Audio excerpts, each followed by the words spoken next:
حي على الفلاح.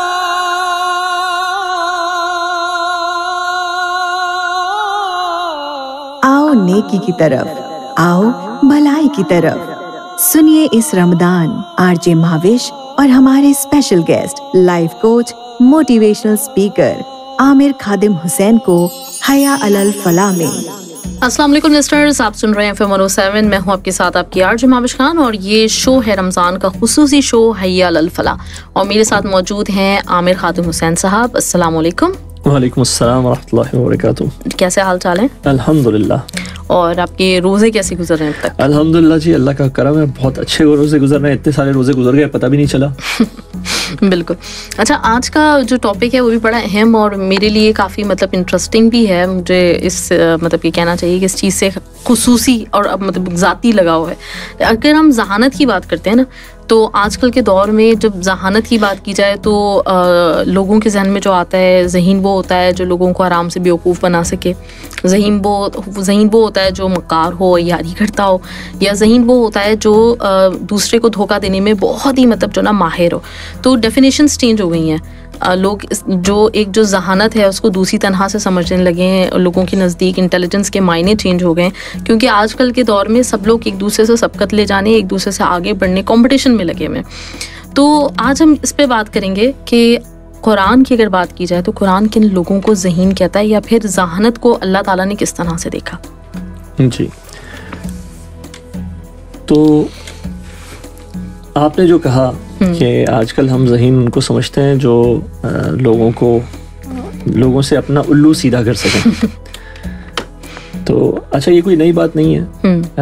آپ دیکھیں کہ قرآن کے اندر قارون کا ایک ذکر آیا ہے، جس کو اللہ تعالیٰ نے بے تحاشا دولت عطا فرمائی تھی، اور وہ کہتا ہے کہ یہ مجھے میرے علم کی بنیاد پہ ملے ہیں. تو وہاں پہ وہ بھی اپنی ذہانت کی طرف اور اپنے علم کی طرف اشارہ کر رہا تھا. تو قرآن ایسے لوگوں کو بے وقوف کہتا ہے، کیونکہ یہ ٹھیک ہے کہ وہ تھوڑے سے دنیا انہوں نے کما لی، لیکن دنیا کمانے کا جو اللہ تعالیٰ نے اصول بنایا، آپ دیکھیں کہ عجیب سی بات ہے کہ ہم دیکھتے ہیں کہ ٹھیک ہے بہت ذہین لوگ جو ہیں وہ بھی کامیاب ہوتے ہیں بہت سے، لیکن بہت سے انتہائی ذہین لوگ آپ کو نظر آئے گا کہ دنیا میں بالکل ناکام رہتے ہیں. اور اسی طرح بہت سے ملینئرز سے آپ ملیں گے جن میں آپ کو ذہانت نام کو نہیں ملے گی، نہ وہ پڑھے لکھے ہوں گے. ٹھیک ہے، تو یہ ایک تو دنیا کا معاملہ جو ہے، جو دنیا میں کامیابی ہے وہ اللہ تعالیٰ نے اپنے ہاتھ میں رکھی ہوئی ہے. بہرحال کچھ اللہ تعالیٰ کے قوانین ہیں، جو محنت کرتا ہے اس کو پھل ملتا ہے. تو بلکہ آج کل کی جو بزنس لینگویج ہے اور انٹرپرینورشپ میں وہ کہتے ہیں کہ جی جو کم ذہین ہوتے ہیں نا، وہ لوگ زیادہ کامیاب اس لیے ہوتے ہیں کیونکہ وہ کسی چیز کو بہت زیادہ سوچتے نہیں ہیں. وہ اٹھتے ہیں، کام کرتے ہیں، ایک ٹھوکر کھاتے ہیں، اس سے کچھ لرن کر لیتے ہیں، پھر دوسری ٹھوکر کھاتے ہیں، تو 10 ٹھوکریں کھانے کے بعد کچھ نہ کچھ آ جاتا ہے ان کو، اور پھر وہاں سے کامیابی ان کی شروع ہو جاتی ہے. جبکہ ذہین حضرات جو ہیں وہ اگر مگر ایسا ہوگا تو کیسا ہوگا، اور ویسا ہوگا تو کیسا ہوگا، ڈبویا مجھ کو ہونے نے نہ ہوتا میں تو کیا ہوتا، تو اسی طرح کے کوسچنز کے اندر پھنسے رہ جاتے ہیں. تو ان لوگوں سے بہرحال وہ لوگ جو کام کر لیتے ہیں اور دنیا کما لیتے ہیں، اور صرف دنیا کما لیتے ہیں، اللہ تعالیٰ ان کو کہتا ہے کہ یہ خسارے میں جا رہے ہیں، کیونکہ وہ جو ایک خسران عظیم ہے، ایک بہت بڑا خسارہ، انہوں نے اس کو نہیں پہچانا اور اس کے لیے اپنی بیلنس شیٹ میں جگہ نہیں بنائی. یعنی کہ یہ کہ ہم ٹھیک ہے، ایک مثال عام سی ہے کہ یہاں قطر میں ہم کام کر رہے ہیں، اور ہم اپنی اگر پوری تنخواہ یہیں پہ اللہ تعالیٰ میں گزار دیں، ہم سب کو پتہ ہے کہ ہم نے ایک دن ریٹائر ہونا ہے، اور اس کے بعد جو ہے ہم اپنے وطن واپس جانا ہوگا، کسی نہ کسی وطن تو جانا ہی پڑے گا، اور ہمارے پاس وہاں پہ کوئی سیونگز نہ ہو، کوئی ایسٹس نہ بنے ہوئے ہوں، کوئی گھر نہ بنے ہوئے ہوں، تو لوگ کہیں گے، وہ جو ایئرپورٹ لینے آنے والے ہوں گے وہ بھی نہیں آئیں گے، کیونکہ پتہ ہے کہ انتہائی بے وقوف آدمی ہے، اس نے سارے اپنے جو بھی اس کو ملا اس نے وہیں پہ اڑا دیا. تو اسی طرح کا حال جو ہے وہ ان کامیاب لوگوں کا ہے کہ وہ اس دنیا میں رہ رہے ہیں تو دنیا میں بڑے عیش و عشرت سے رہ رہے ہیں، جیسے ہم قطر میں بڑے عیش و عشرت سے رہتے ہیں اگر اپنی ساری تنخواہیں ادھر ہی خرچ کر لیں. لیکن جب ہم اپنے اصل مقام پہ پہنچیں گے, اپنے اصل وطن میں پہنچیں گے, آخرت میں پہنچیں گے, تو ہمارے ہاتھ میں کچھ نہیں ہوگا. تو ایسا شخص دنیا میں شاید عقل مند لگ رہا تھا کہ جناب اس کے پاس بڑی اچھی گاڑی تھی, بڑی اچھی چیزیں تھیں, لیکن آخرت میں جا کے پتہ لگے گا جی یہ تو خالی ہاتھ آیا ہے, اور یہ تو بہت اچھا, اس کے پاس تو موقع بھی تھا, اس کے پاس تو وقت بھی تھا, اس کو تو اللہ تعالیٰ نے فارغ کیا تھا, پیٹ کے دھندوں سے اس کو نجات دے دی تھی, پھر بھی یہ اللہ کے راستے پہ نہیں لگا, تو یہ بہت بے وقوف آدمی ہے. تو یہ وہ لوگ جو دنیا کے صرف کامیاب لوگ ہیں, جن کو آج کا ہمارا معاشرہ جو ہے وہ ذہین کہتا ہے. اللہ تعالیٰ ان کو ذہین نہیں کہتے. اللہ تعالیٰ ذہین کن کو کہتے ہیں؟ اللہ تعالیٰ ذہین کہتے ہیں, اور یہاں پہ ایک قرآن کی جو ٹرم آتی ہے اولو الالباب, سوچنے سمجھنے والے لوگ, عقل رکھنے والے لوگ. تو اللہ تعالیٰ کہتے ہیں کہ یہ کون لوگ ہیں کہ یہ دونوں آنکھوں سے دیکھتے ہیں اپنی. ان کی جو انسان کے جو علم حاصل کرنے کے ذرائع ہیں, دیکھیں ذہین شخص علم حاصل کرتا ہے نا, نالج حاصل کر لیتا ہے, اور نالج کے بلبوتے پہ وہ اس کی مطلب پھر ذہانت نکھرتی ہے. تو اب دنیا نے نالج کا ایک ہی رستہ دیکھا ہوا ہے, اور وہ ہے جس کو ہم سائنٹیفک میتھڈ کہتے ہیں آج. پوری دنیا کی جتنی بھی فزیکل ریالٹیز ہیں وہ سائنٹیفک میتھڈز کے تھرو ہی ہم سیکھتے ہیں اور سکھاتے ہیں. یہ آنکھ تو جو ہے نا وہ مغرب کی بہت زیادہ کھلی ہوئی ہے. تو آپ دیکھیں کہ وہ تو بہت عقل مند لوگ ہیں, ان میں تو پی ایچ ڈیز ہیں, ان میں تو نوبل پرائز ونرز ہیں, تو یہ سارے عقل مند لوگ ہیں. اچھا مسلم دنیا میں دیکھیں تو پتہ لگتا ہے آپ کو ڈھونڈنے سے کوئی ایک آدھ نوبل پرائز ونر ملتا ہے, اور بالکل خال پی ایچ ڈی ملتے ہیں. جو پی ایچ ڈی ملتے ہیں وہ بھی پتہ نہیں کن کن چیزوں میں پی ایچ ڈی کر کے بیٹھے ہوتے ہیں. تو سوال یہ ہے کہ پھر ذہین کون ہے, ہم ہیں یا وہ ہیں؟ اچھا, تو جواب یہ ہے اس کا کہ دونوں نے ایک ایک آنکھ بند رکھی ہوئی ہے. اللہ تعالیٰ نے ہمیں جو علم کے ذرائع دیے تھے وہ دو مختلف ذرائع دیے تھے, ان کو دو الگ الگ آنکھوں سے دیکھنا تھا.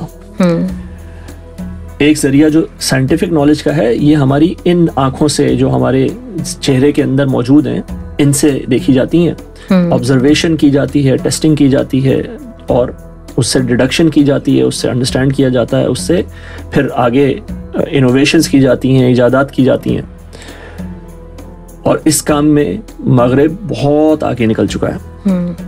اچھا دوسری طرف آپ ہماری طرف آئیے اور تمام مذاہب کی طرف آئیے تو پتہ لگتا ہے وہاں پہ دنیا کے معاملے میں بیکورڈنس ہے. دنیا کے اللہ تعالیٰ کی جو مظاہر قدرت ہیں, جو آسمان ہے, ہوا ہے, پانی ہے, بجلی ہے, ان سب کے اوپر ان کا تصرف نہیں ہے. ٹھیک ہے, ان کے اندر یہ لوگ ہر چیز کے لیے محتاج ہیں ویسٹ کے, اور یہی تانا دیا جاتا ہے پھر ان کو کہ بھائی تم یہ اتنے اللہ والے ہو تو یہ بھی چھوڑ دو اور وہ بھی چھوڑ دو, اور گاڑی میں کیوں بیٹھتے ہو, گھوڑے پہ سفر کرو. تو بات تو تانا ایک طرح سے تو بنتا ہے, ویسے تو بے وقوفانہ تانا ہے, لیکن بہرحال ایک طرح سے تو صحیح بھی بنتا ہے کہ بھائی مسلمانوں نے آج کے دور میں تو کیا ایجاد کیا, کیونکہ انہوں نے اپنی یہ والی آنکھ تو بند رکھی ہوئی ہے. آبزرویشن مسلمانوں نے آؤٹ سورس کی ہوئی ہے کہ بھائی یہ آپ لوگ کر کے دے دیں ہمیں. لیکن ایک دوسرا سورس جو ہے نالج کا وہ ہے وحی, وہ ہے اللہ کی طرف سے ڈیوائن گائیڈنس. یہ سورس ہم نے اپنے لیے کچھ حد تک کھول کے رکھا ہے, کچھ حد تک. اس کو آپ رسم کی حد تک کہہ لیجئے, رسمی طور پہ کہہ لیجئے کہ ہم نے اس کو بہرحال کھولا ہوا ہے. اور اس کا نتیجہ یہی ہے کہ ہم اس پہ بھی پوری طرح کاربند نہیں ہو پاتے, اس پہ بھی پوری طرح عمل نہیں کر پاتے. اللہ تعالیٰ نے یہ جو دنیا کی نالج تھی, یہ حضرت آدم علیہ السلام کو جب وہ فرشتوں کا مکالمہ ہوا تھا تو اللہ تعالیٰ نے فرمایا, اللہ تعالیٰ نے بتایا وَعَلَّمَ آدَمَ الْأَسْمَاءَ كُلَّهَا, کہ ہم نے آدم کو نام سکھا دیے سارے کے سارے. اس کو مفسرین نے کہا کہ یہ جو سائنٹیفک نالج ہے یہ ہے. سائنس یہی کرتی ہے, کسی چیز کو پہلے پہچانتی ہے, پھر اس کا نام رکھتی ہے, پھر اس کے خواص, اس کی ایٹریبیوٹس کو جانتی ہے, اور پھر اس سے فائدہ اٹھانے کی کوشش کرتی ہے. یہ سب چیزیں پوٹینشلی حضرت آدم علیہ السلام کو اللہ تعالیٰ نے سکھا دی, یعنی کہ انسانیت کو سکھا دی. تو انسانیت آج تک اپنی ایکسپیریمنٹ سے جو کچھ سیکھ رہی ہے یہ وہی چیزیں ہیں جو حضرت آدم علیہ السلام کو بتائی گئیں, سکھائی گئیں. اور اب اپنے وقت کے اوپر آتے آتے یہ سب چیزیں, یہ انٹرنیٹس اور یہ ایروپلینز اور یہ سب کچھ جو ہے یہ اس نالج کا کی ایکسفولیشن ہے, اس کا باہر آنا ہے, اس کو یہ وہی باغ ہے جو کھل رہا ہے.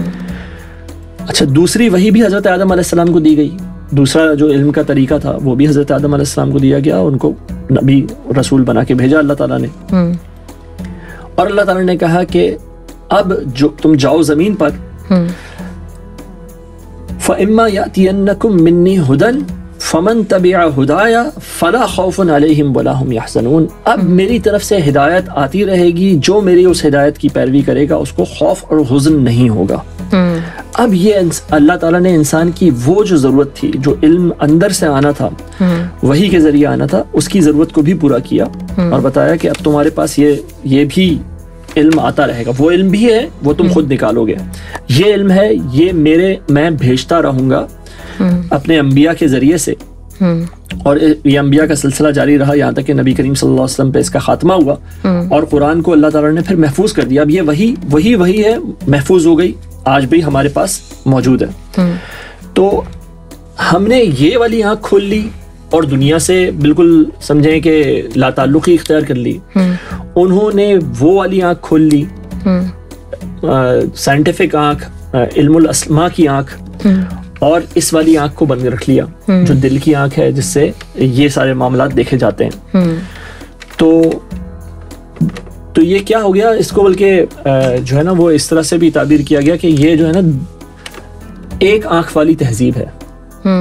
اور ایک آنکھ کس کی تھی, کس کی ہوگی دجال کی. تو یہ تہذیب جو ہے نا, یہ پوری سویلائزیشن دجال کا ایک طرح سے پیش خیمہ ہے, اس کا پریفیس ہے کہ جس کے اندر, اور دیکھیں دجال کیا کرے گا, دجال کا بھی تو مظاہر قدرت کے اوپر پورا قبضہ ہو جائے گا نا, کہ بادلوں کو کہے گا پانی برساؤ, وہ برسائیں گے, زمینوں کو کہے گا اپنے خزانے نکالو, وہ نکالیں گی, ہواؤں میں اڑتا پھرے گا, پوری دنیا میں اس کی آوازیں سنی جائیں گی. تو آپ دیکھیں کہ یہ اس تہذیب کے ذریعے ہو رہا ہے آلریڈی, یہ مظاہر قدرت پہ ہی قبضے کے ذریعے ہو رہا ہے.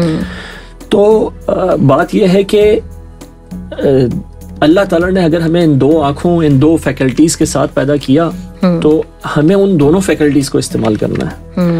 اگر ہم ان دونوں فیکلٹیز میں سے ایک کو نہیں استعمال کر رہے تو ہم اللہ کی دی ہوئی نعمت کو تبدیل کر رہے ہیں, اور اللہ تعالیٰ کو یہ بات قطعاً پسند نہیں کہ اس کی نعمت کو تبدیل کیا جائے, اور ہم اس کی نعمت کی ناشکری کر رہے ہیں. ہمیں اللہ تعالیٰ نے ذہن سے نوازا ہے, عقل سے نوازا ہے, سمجھ سے نوازا ہے, تو پھر کیا ضروری ہے, کیوں ضروری ہے کہ نہیں ہم نے اس سے دنیا کو نہیں دیکھنا, ہم نے اس دنیا کو نہیں پرکھنا. اللہ تعالیٰ نے جن کو عقل مند کہا ان کے بارے میں یہ آیات تو بہت ہی خوبصورت آیات ہیں کہ اللہ تعالیٰ فرماتے ہیں ان فی خلق السماوات والارض واختلاف اللیل والنہار لآیات لأولی الالباب. بے شک آسمان اور زمین کی پیدائش میں اور رات اور دن کے آنے جانے میں. اب یہ دیکھیں یہ کیا ہیں, یہ دونوں مظاہر قدرت ہیں. آسمان, ایسٹرو فزکس, یہ ایسٹرو فزکس نہیں ہے کیا؟ بالکل. آسمان اور زمین کی پیدائش, ٹوٹل آپ کی جو ہے, یہ جو آج پوری دنیا اس سائنس کے پیچھے لگی ہوئی ہے, جی زمین کہاں سے آئی, آسمان کیسے پیدا ہوئے, بگ بینگ تھیوری تھی, کیسے کس اسپیڈ سے لائٹ ٹریول کر رہی ہے, یہ بلیک ہولز کیا ہیں, انہی سب پہ کوشچن ہو رہا ہے. اور کہہ رہے ہیں کہ اسی گتھی سے کائنات کی گتھی سلجھے گی جب یہ ان چیزوں کو سمجھ لیں گے. اور اللہ تعالیٰ کہہ رہے ہیں کہ ہاں انہی کے اندر, ان فی خلق السماوات والارض, اسی کے اندر, اور پھر رات اور دن کے آنے جانے میں دنیا کا کاروبار کیسے چل رہا ہے, رات اور دن کیسے ایک دوسرے سے, یہ بھی سمجھیں دنیا کی جو اسپیشل موومنٹ ہے, جو اسپیس کے اندر موومنٹ ہے, اسی سے رات اور دن آتے جاتے ہیں. ان سب میں نشانیاں ہیں لأولی الالباب, عقل رکھنے والوں کے لیے. اب سوال یہ ہے کہ مسلمانوں میں کتنے لوگ ہیں جو ان نشانیوں کے اوپر فوکس کرتے ہیں, ان کو دیکھتے ہیں. ہم نے تو سب انہی کی انگریزی کی کتابوں سے سائنس بھی پڑھی, اسی سے سمجھ رہے ہیں جو بھی سمجھ رہے ہیں. جب وہ کہتے تھے کہ دنیا جو ہے وہ چکور ہے تو ہم چکور مان لیتے ہیں, جب وہ کہتے ہیں کہ جی گول ہے تو ہم گول مان لیتے ہیں. اچھا اللہ تعالیٰ آگے بیان کرتے ہیں ان کی صفات کہ دیکھیں اچھا ٹھیک ہے, لیکن وہ لوگ کرتے ہیں تو وہ اولو الالباب ہو گئے نہیں, انہوں نے بھی ابھی ایک آنکھ سے ہی مطالعہ کیا. اللہ تعالیٰ کہتے ہیں یہ کون لوگ ہیں, یہ وہ ہیں الذین یذکرون اللہ قیاما وقعودا وعلی جنوبہم, یہ وہ لوگ ہیں جو اللہ کا ذکر کرتے ہیں کھڑے ہوئے بھی, بیٹھے ہوئے بھی, اور لیٹے ہوئے بھی. وَيَتَفَكَّرُونَ فِي خَلْقِ السَّمَاوَاتِ. اچھا یہ تو پہلے لوگ تو ہم ہو گئے, کسی حد تک مطلب ہمیں اللہ ٹھیک ہے ہم کھڑے ہوئے اللہ کی نمازیں پڑھتے ہیں اللہ کے سامنے, بیٹھے ہوئے بھی ہم التحیات پڑھ لیتے ہیں, لیٹے ہوئے بھی ہم لا الہ الا اللہ پڑھ کے سوتے ہیں, اللہم بسمک اموت و احیا پڑھ کے سوتے ہیں. تو ہمارے اب تو ہم ہو گئے وہ اولو الالباب. ہاں جی نہیں ہوئے, کیونکہ آگے اللہ تعالیٰ کہتے ہیں وَيَتَفَكَّرُونَ فِي خَلْقِ السَّمَاوَاتِ وَالْأَرْضِ, اور جو آسمان اور زمین کی پیدائش میں تفکر کرتے ہیں. یہ ہے اولو الالباب جن کے ہاتھ میں دنیا بھی ہے اور دین بھی ہے, جو اللہ کا ذکر بھی کرتے ہیں, کائنات کے اندر تفکر بھی کرتے ہیں, وہ آخرت کی بھی فکر کرتے ہیں, وہ دنیا کو بھی چلانے کی فکر کرتے ہیں. یہ ہیں انٹلیکچوئلز, یہ ہیں اولو الالباب, یہ ہیں عقل والے. بہت خوب, بہت زبردست. بلکہ اقبال کے ایک شعر کی میں آپ کو کہوں بات, کہ اقبال نے یہ کہا تھا کہ مومن نہیں جو صاحب لولاک نہیں ہے. یعنی کہ آپ سوچیں, وہ کہہ رہے ہیں کہ ایمان ہی مکمل نہیں ہوتا جب تک کہ تم کائنات کو اپنے ہاتھ میں نہیں لے لیتے, جب تک تم صاحب لولاک نہیں بن جاتے. اس پوری کائنات کو یہ تمہاری مٹھی میں ہونی چاہیے, جس طرح آج ان کا تصرف ہے اس ساری چیز کے اوپر, کیونکہ یہ ہمارے اللہ کی بنائی ہوئی چیزیں ہیں. ان کا خالق اللہ ہے, یہ کسی انگریزوں کے خدا نے تو نہیں بنائی. تو ہم نے کیوں ان کو اوپر چھوڑ دیا ہے یہ سارا کا سارا کام تم نے کرنا ہے. ہمارے بچے جن کو آج دین کی خدمت کرنی ہے, تو یہ دین کی خدمت جو ہے وہ نمازیں پڑھ کے بھی ہوگی, اور قرآن پڑھ کے اور حدیث پڑھ کے بھی ہوگی, لیکن یہ سائنس پڑھ کے بھی ہوگی, یہ سوشیولوجی پڑھ کے بھی ہوگی. یہ جتنے علوم ہیں ان کے اوپر دسترس ہونی چاہیے. یہ سارے علوم وہ علمہ آدم الاسماء کلہا, وہ اس علم الاسماء کا حصہ ہیں, اور اس میں ہمیں اپنا حصہ پورا وصول کرنا چاہیے. ہم اللہ کے نائب ہیں اس دنیا کے اندر, تو ہمیں اس نیابت کا حق ادا کرنا چاہیے. بالکل جی بالکل. اچھا یہاں پہ لسنرز ایک بریک لیتے ہیں, بریک کے بعد واپس آئیں گے تو ہم گفتگو کا سلسلہ یہیں سے آگے بڑھاتے ہیں. آپ لیجئے ایک بریک, تھوڑی دیر میں ہم واپس آتے ہیں. آپ سن رہے ہیں حیا علی الفلاح with RJ Mehwish, only on FM 107 دل سے دیسی. جی لسنرز ویلکم بیک. آپ سن رہے ہیں حیا علی الفلاح, اور آج بات ہو رہی ہے کہ قرآن کے نزدیک, اس اللہ کے نزدیک کون لوگ ایسے ہیں جن کو اللہ تعالیٰ عقل مند سمجھتا ہے. اور بہت ہی اچھی طرح سے عامر خاتون حسین صاحب نے مثالیں بھی دی. اچھا میرے ذہن میں بھی جب آپ یہ ساری بات کر رہے تھے نا, تو ایک شخصیت کا مطلب جو ہے نا ایک امیج آ رہا تھا. جب قرآن نے حضرت ابراہیم علیہ السلام کا ہمیں واقعہ بتایا ہے, تو اللہ تعالیٰ نے یہی بتایا کہ انہوں نے مطلب جب سورج نکلا تو انہوں نے کہا کہ شاید یہ مطلب اس کے پاس بہت طاقت ہے, تو یہ شاید میرا خدا ہو. لیکن جب وہ ڈوب گیا تو انہوں نے جو ہے وہ اس بات کو مانا کہ نہیں, مطلب ڈوبنے والا میرا خدا نہیں ہو سکتا. تو وہ جو کائنات کی جو نشانیاں ہیں ان کے اوپر انہوں نے سب کے اوپر غور و فکر کیا, اور پھر اس کے بعد اپنی عقل کے ساتھ مطلب وہ اس نتیجے پہ پہنچے کہ یہ جتنی بھی چیزیں یہ اللہ تعالیٰ کی جو ہے نا تخلیق تو ہو سکتی ہیں, اللہ تعالیٰ کی مخلوق تو ہو سکتی ہیں, لیکن یہ خالق نہیں ہو سکتی, کیونکہ خالق کو ظاہر سی بات ہے وہ نہ وہ ڈوبے گا, نہ اس کو اس طرح کی کوئی حاجت ہے, وہ وہی ہو سکتا ہے جو ان سب چیزوں کو چلانے والا ہے. تو ہمارے لیے مطلب یہ بڑی ایک سوچنے والی بات ہے کہ جب اللہ تعالیٰ نے قرآن میں ہمیں جو شخصیات بتائی ہیں, جب حضرت حکیم لقمان کا ذکر کیا, حضرت ابراہیم کا ذکر کیا, باقی اور جتنے پیغمبر ہیں ان کا جب ذکر کیا, تو ساتھ میں یہ بھی ہمیں کہیں نہ کہیں اس چیز کو بھی ہمارے اندر اکسایا ہے کہ ہم بھی اسی طرح سے تفکر کیا کریں. حضرت داؤد علیہ السلام کے بارے میں بھی یہ بات آتی ہے, اللہ تعالیٰ قرآن میں کہتے ہیں کہ ہم نے لوہے کو ان کے ہاتھ میں نرم کر دیا.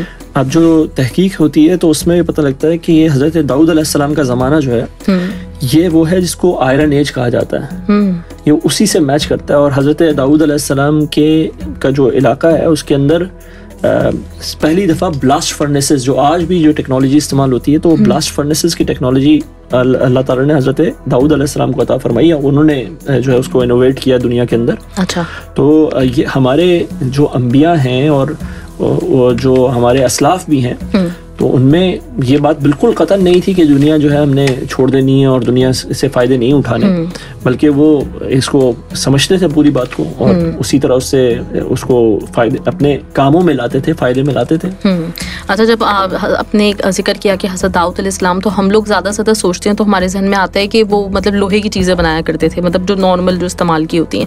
اسی طرح سے حضرت سلیمان علیہ السلام کا آپ دیکھیں تو ان کی جو کنسٹرکشن تھی, میں نے بھی مطلب آپ دیکھیں ہیکل جو انہوں نے تعمیر کیا تھا, تو وہ وہ آج تک اس کی بات بھی ہوتی ہے, اس کی مثال نہیں ملتی. تو یہ ساری وہ چیزیں ہمارے سامنے ہیں جس میں ہمیں قرآن نے تو مجبور کیا ہے کہ ہم سوچیں, ہم مطلب اس کے اوپر تفکر کریں, لیکن ہم اس کو انبیاء کا معجزہ سمجھ کے مطلب جو ہے نا وہاں پہ بات ہم ختم کر دیتے ہیں.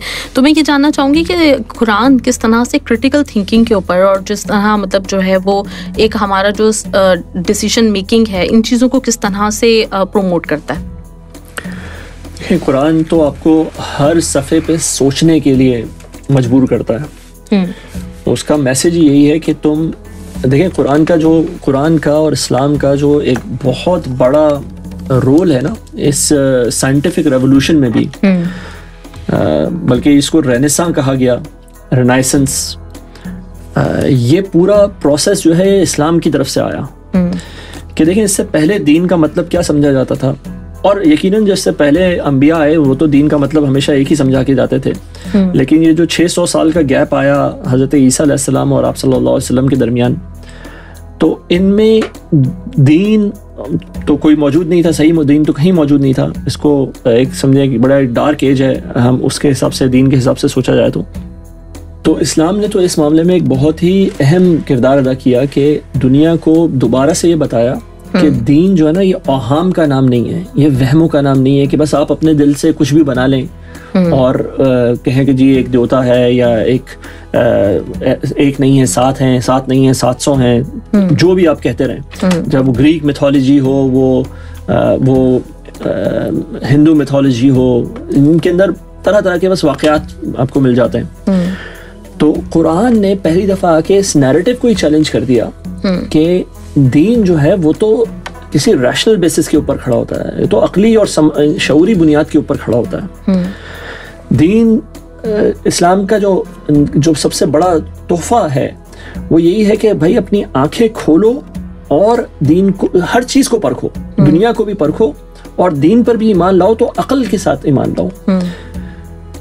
اللہ کے نبی صلی اللہ علیہ وسلم سے کہا گیا کہ آپ کہیں اس سے میں ایمان لاتا ہوں علی وجہ البصیرہ, میں ایمان کوئی اندھا بہرا ایمان نہیں لے کر آیا, میں علی وجہ البصیرہ, ہم کہتے ہیں نا بصیرت کے ساتھ, دیکھنے کے ساتھ, تو میں علی وجہ البصیرہ ایمان لاتا ہوں ان چیزوں پہ, اور میں بھی اور وہ جو میری اتباع کرتے ہیں وہ سب بھی. ہم نے ایک پچھلے پروگرام میں بات کی تھی کہ حضرت ابوبکر صدیق کا ایمان کیسا تھا, کیا یہ شعوری ایمان تھا, کیا سوچا سمجھا ایمان تھا, یا بس انہوں نے ایسے ہی کہا.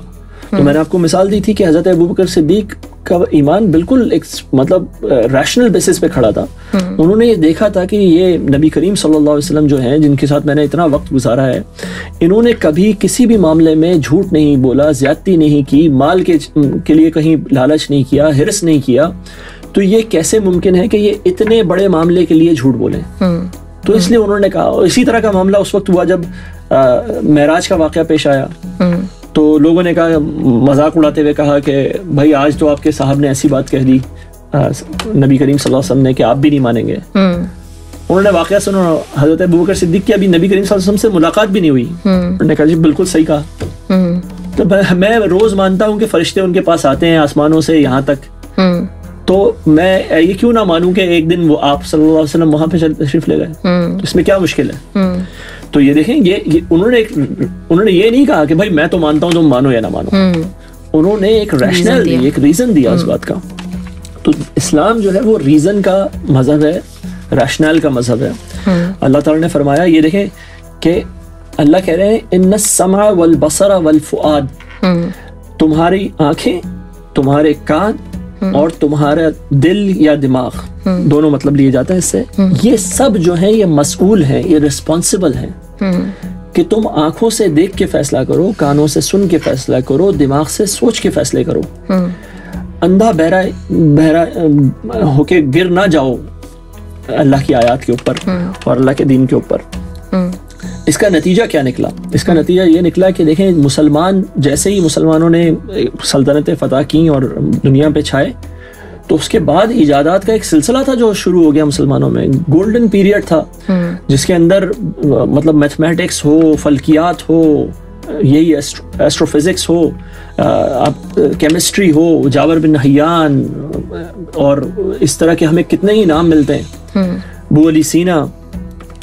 وہ فلائٹس ہوں, مطلب سب سے پہلی فلائٹ اس وقت کے اندر جو ہے وہ مسلمانوں نے کر دی.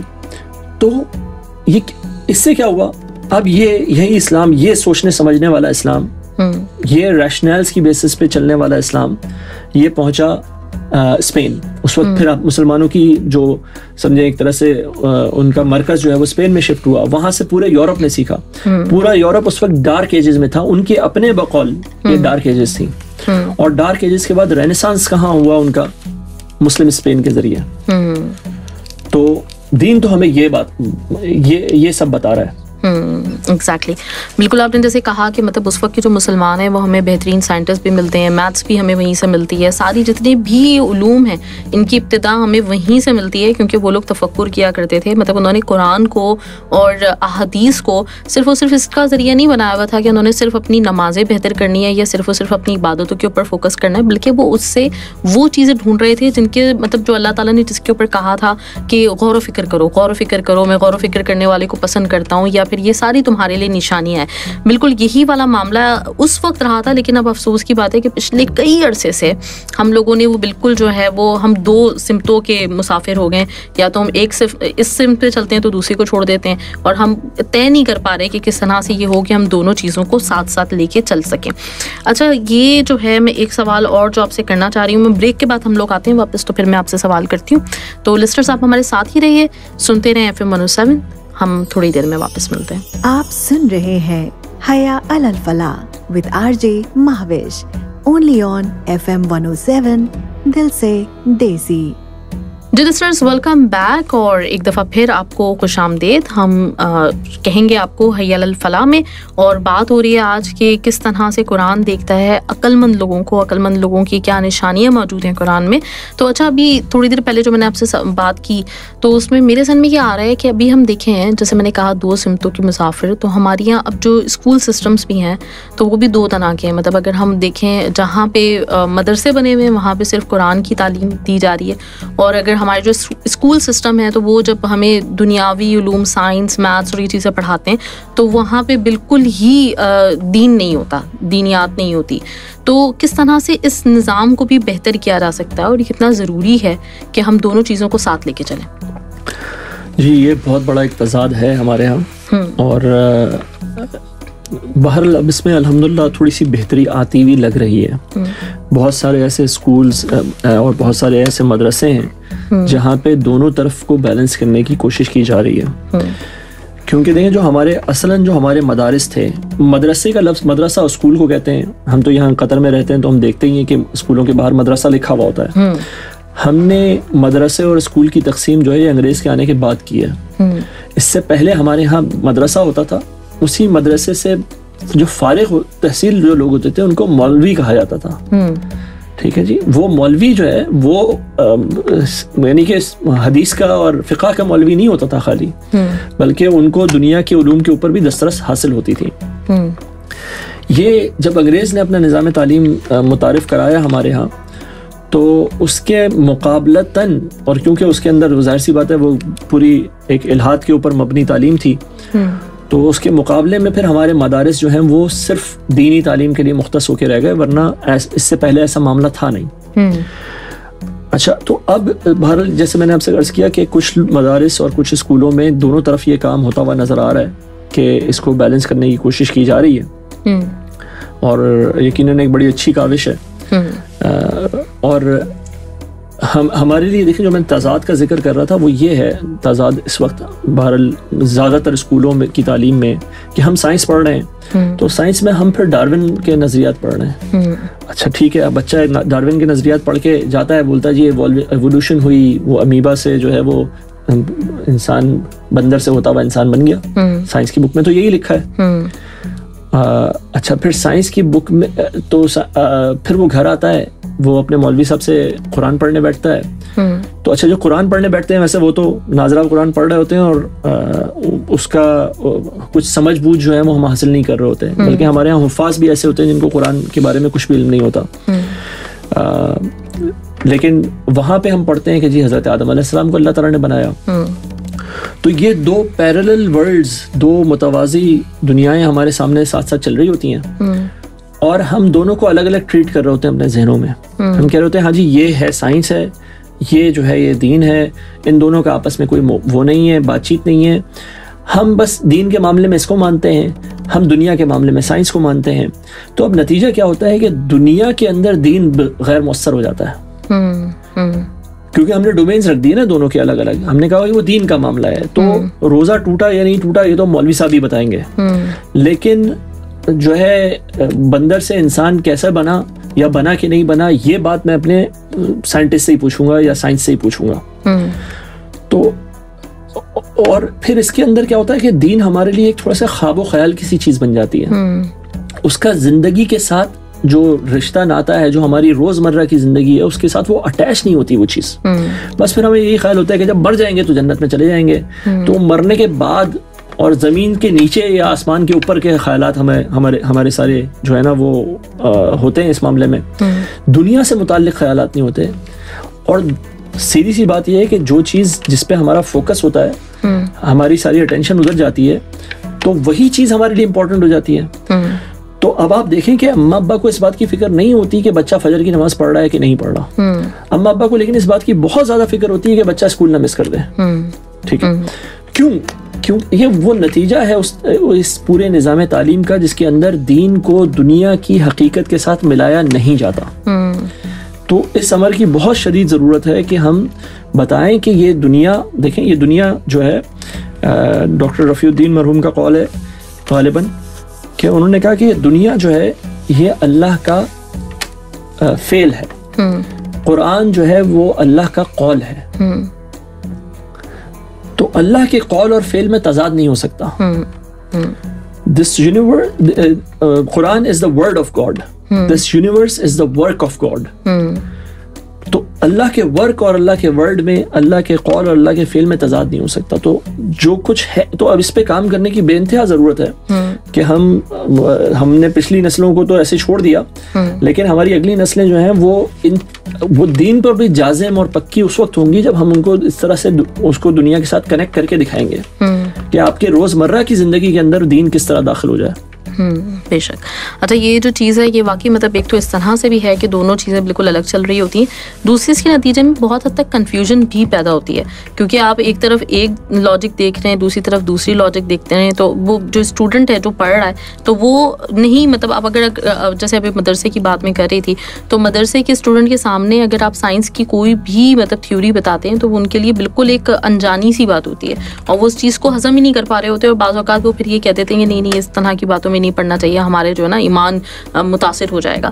اسی طریقے سے جو اسکول کے لوگ ہیں ان کے سامنے جب بھی کوئی مذہب کی دعوت دی جاتی ہے تو وہ پھر ان لوگوں کے لیے وہ ایک اجنبیت سی ایک کیفیت ہوتی ہے. تو اس کنفیوژن کو دور کرنے کے لیے بھی ڈیفینیٹلی مطلب یہ بہت زیادہ ضرورت ہے کہ ہم دونوں جو علوم ہیں ان کو ایک دوسرے کے ساتھ ملائیں اور اس کے اوپر کام کریں. اور جیسے آپ نے بتایا, میں بھی یہ دیکھ رہی ہوں ماشاء اللہ کہ اس وقت بہت زیادہ اس کے اوپر کام کیا جا رہا ہے, اور لوگ اس چیز کی ضرورت کو سمجھ رہے ہیں کہ ہمیں مطلب نا دین اور دنیا کو ساتھ لے کے چلنا پڑے گا. ویسے تو خیر مطلب دین جب بات کی جاتی ہے تو اس میں دنیا خود ہی آ جاتی ہے, لیکن اب مجبوری ہے کہ لوگوں کی نزدیک یہ دونوں چیزیں الگ الگ ہو گئی ہیں, تو ہمیں ہر دفعہ دین اور دنیا بولنا پڑتا ہے. خیر اچھا, اس وقت میں بحیثیت ایک انسان اسٹوڈنٹ, اور ہم سب لوگ یہ اپنی پوری زندگی میں جیسے کہتے ہیں کہ ہم اپنی قبر تک کا جو سفر ہے وہ کچھ نہ کچھ سیکھتے ہوئے گزارنا چاہیے بھی, اور مطلب ہم سیکھ بھی رہے ہوتے ہیں. تو اس میں کتنا زیادہ امپورٹنٹ ہے یہ کہ ہم نالج گین کرتے رہیں, اپنے آپ کو اپڈیٹ رکھیں, اور یہ دونوں طرح سے ممکن ہو کہ ہم مطلب اس میں دین کو بھی اور دنیا کو بھی, جو سائنس اور میتھس اور یہ جتنے بھی سبجیکٹس اللہ تعالیٰ نے ہمیں دیے ہیں, جو علوم دیے ہیں, ان کو ہم ایک ساتھ رکھتے ہوئے اپنے طور پہ کوشش کریں. چاہے ہم مطلب یونیورسٹی سے ہم پاس آؤٹ ہو چکے ہیں, لیکن پھر بھی ہماری کس طرح کی رسپانسبلٹی بنتی ہے یہ. جی تو دیکھیں, سیدھی سی بات ہے کہ زندہ چیزیں جو ہے نا وہ متحرک ہوتی ہیں, ان میں تحریک ہوتی ہے, ان میں بڑھوتری ہوتی ہے, گروتھ ہوتی ہے. مردہ چیزیں ہوتی ہیں جو جامد ہو جاتی ہیں, پانی بھی کہیں رک جاتا ہے تو اس میں سے سڑان پیدا ہو جاتی ہے. تو مسلسل گرو کرتے رہنا یہ تو ایک انسان کی فطرت کا تقاضا ہے کہ وہ گرو کرتا جائے, یعنی کہ ایک طرف جسمانی طور پہ گرو کرتا ہے, پھر ذہنی طور پہ گرو کرتا ہے, روحانی طور پہ گرو کرتا ہے. تو یہ گروتھ اگر نہیں ہو رہی اور ہمیں اس کی فکر بھی نہیں ہے تو پھر وہ وہی والی کیٹیگری ہے جس کے اندر ہم زندگی کو گزار نہیں رہے یا زندگی جی نہیں رہے, بلکہ زندگی کو گزار رہے ہیں یا زندگی ہمیں گزار رہی ہے. وہ تو صبح ہوتی ہے, شام ہوتی ہے, عمر یوں ہی تمام ہوتی ہے. تو عمر تو تمام ہو ہی جائے گی اگر صرف صبح شام کے رات و دن کے بکھیڑے میں انسان پڑا رہے گا. تو بہت ضروری ہے کہ ہم اپنے شعور کی, اپنی عقل کی اور اپنی روح کی بالیدگی کے لیے, اس کی بڑھوتری کے لیے, اس کی گروتھ کے لیے مسلسل کوشش کرتے رہیں. زندگی ہے ہی کوشش کا نام, زندگی جد و جہد کا نام ہے, زندگی آگے بڑھنے کا نام ہے. دیکھیں یہ نا ایک اپ ہل ہے, جیسے کسی پہاڑ پہ چڑھ رہے ہوتے ہیں ہم, تو پہاڑ پہ اگر آپ رک کے کھڑے ہو جائیں گے تو گریوٹی تو ہمیشہ نیچے کھینچنے کے لیے ہے, اوپر چڑھنے کے لیے آپ کو ہمیشہ زور لگانا پڑتا ہے. تو ایک زور, ایک انٹینشن, ایک قوت درکار ہے ہمیں کہ ہم اپنے علم میں, اپنے عمل میں اضافہ کرتے رہیں, اللہ تعالیٰ سے دعا مانگتے رہیں کہ اللہ تعالیٰ ہمارے علم و عمل میں اضافہ دے کرے اور برکت ڈالے. ہمارے ہاں پڑھنے لکھنے کا رواج بالکل مفقود ہو کے رہ گیا ہے, ختم ہو کے رہ گیا ہے. ہمارے ہاں سوچنے سمجھنے کا, ہمارے ہاں ڈائلاگ ہوتا ہے یا باتیں ڈسکشن ہوتی ہیں تو وہ سیاست پہ ہے یا پھر کوئی ایک آدھ ٹاپک اور ہے جس کے اندر کوئی گروتھ نہیں ہے. تو جس طرح کا آپ کا یہ پروگرام ہے ماشاءاللہ, اس طرح کے پروگرامز ہوں جن کے اندر عقل کو ہمیں تھوڑا سا استعمال کرنے کا موقع ملے, سوچنے سمجھنے کا موقع ملے, اپنے علم میں اضافہ کرنے کا موقع ملے, اس طرح کی جو ہے وہ بہت ضرورت ہے کہ ہمیں مزید کام ہو رہے ہوں ہمارے یہاں. جی, تو اسی کے ساتھ لسنرز آج کے پروگرام کا ہمارا وقت ختم ہوتا ہے, اور آپ کو اچھی طرح سے میرا خیال اندازہ ہوا ہوگا اس بات کا. بہت ہی اچھی طرح سے گائیڈ کر رہے ہیں عامر صاحب ہمیں کہ کس طرح ہم نے چیزوں کو دیکھنا ہے, کس طرح معاملات کو دیکھنا ہے, عقل کیا ہوتی ہے, کس طرح سے ہم عقل مند بن سکتے ہیں, اصل عقل مندی کیا ہے. تو ان ساری چیزوں کو بہت اچھی طرح کلیئر کیا گیا ہے. آج بھی انشاءاللہ تعالیٰ آپ سے اگلی ایپیسوڈ میں ملاقات ہوگی. اپنا بہت بہت خیال رکھیے گا. ملتے ہیں آپ سے نیکسٹ ایپیسوڈ میں. جب تک کے لیے